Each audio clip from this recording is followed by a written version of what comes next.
I'm MYSTERYRPGS and you're watching MYSTERYRPGS. In this episode I'm talking about Shining Soul, released for the Game Boy Advance on September 16th, 2003 in North America. It's the 13th game in what's known as the Shining series, and was in fact the first in that series to be released on a console not made by Sega. It's sort of a roguelike dungeon crawler hack-and-slash RPG with elements similar to games like Diablo or Champions of Norath. It's similar to many other RPGs in fact, but not as good as many in my opinion.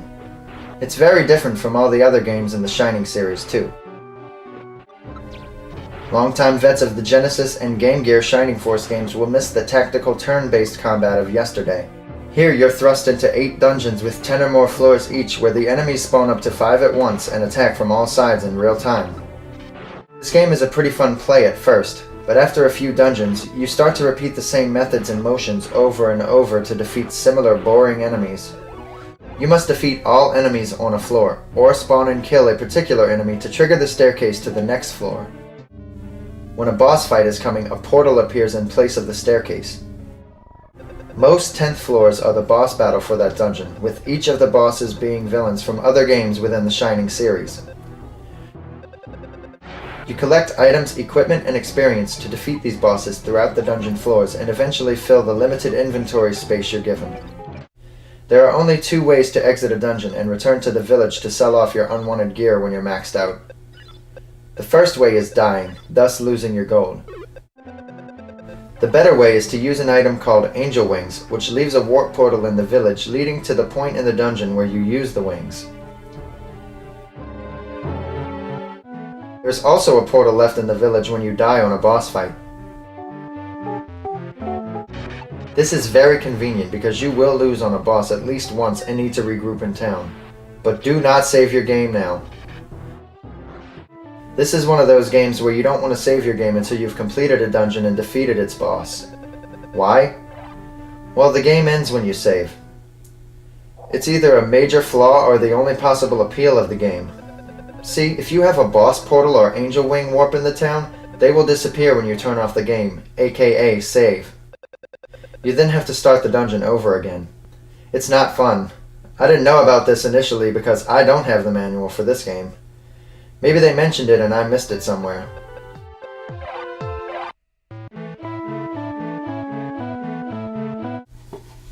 Womp 'em.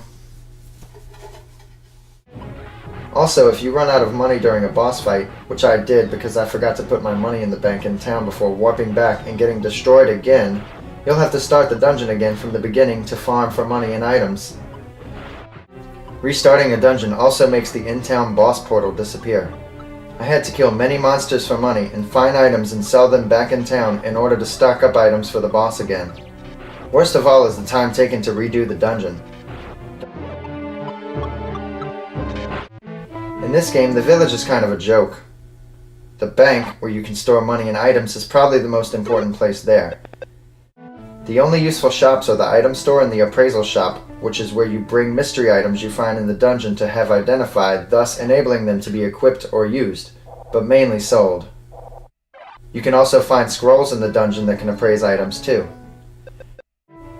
There are stores for weapons and armor in the town too, but I never actually found anything useful in them throughout the entire game. You'll have to find and appraise the best equipment. You can also talk to someone in town to get healed and check how many experience points you need to level up.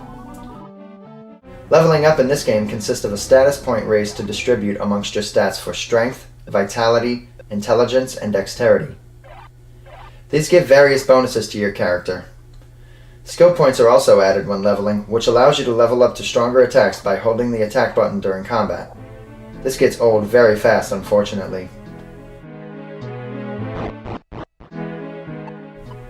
The skill points can also be used to raise other traits like resistance to elements and the like. Skills are different for each of the 4 characters you're able to choose from at the beginning of the game, which gives it some replay value, I guess. There's also a pointless blacksmith in town who will make random pieces of equipment if you bring him 3 pieces of a rare metal dropped from monsters in later dungeons in the game. His items are random though, and most aren't even able to be equipped. Maybe this would be fine for multiplayer mode, but I'm skipping that mode completely here because I don't have any friends playing this. It's just another seemingly pointless part of the village. There are various other villagers that say different things depending on what dungeon you're at, but most of the dialogue in this game is weak, except for this person.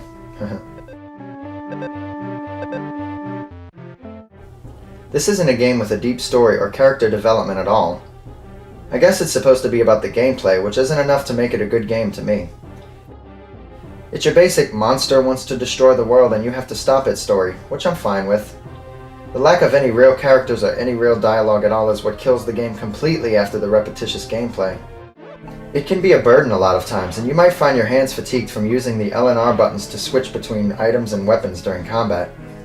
Like I said, I just found myself repeating the same motions and circling enemies over and over again. Also, terribly, this is one of those games with no pause when you open the menu, so you better have your stuff sorted out before you think about rushing into a fight or you may get toasted. You can regain your SP or skill points in the dungeon by staying still, but this takes forever and is not useful when surrounded by enemies or fighting a boss. There's so many problems with this game, even the music is mediocre. I mainly chose this game to review because I could fit my entire name in for the hero. And for stuff like this. Yep.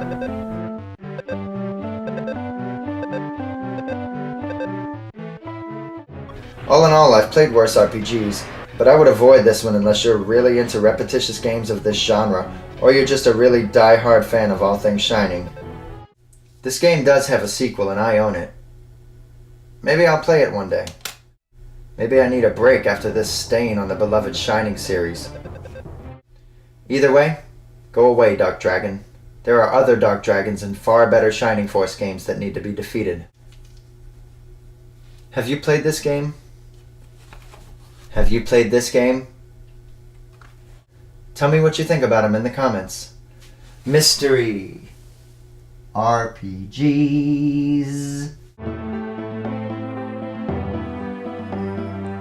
Listen to this boring music. Listen to this boring music.